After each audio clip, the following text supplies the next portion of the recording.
মিস্ত্রি ভাই, হ্যালো ভাই। না ইমার্জেন্সি ভাবে আমার বাসাতে আসো তো ভাই। তো ভাই একটা কাজ করতেছি, তো কাজটা সেরে আমি যাচ্ছি। আরে ফোন চার্জ দিচ্ছি, ফোনও চার্জ হয় না, ফ্যানের লাইন দেয়, ফ্যানও জ্বলে না, লাইটও চলে না।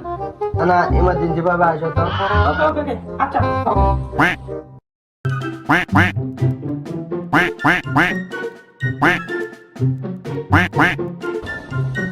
আর ভাই কি আছে কখন থেকে সমস্যা? আরে ভাই মোবাইল চার্জ দিচ্ছি, মোবাইলও চার্জ হচ্ছে না, ফ্যান দেয়, ফ্যানও ঘরে না, লাইট দেয়, লাইটও চলে না। ও আচ্ছা, তো কখন থেকে সমস্যা এটা? আরে ভাই এটা কেবলই কারেন্ট দেওয়ার সাথে সাথে আর কিছুই হচ্ছে না। ও মন্দির কারণ নাই, দেখো তো তাহলে কি ফাইল আমার করার হচ্ছে।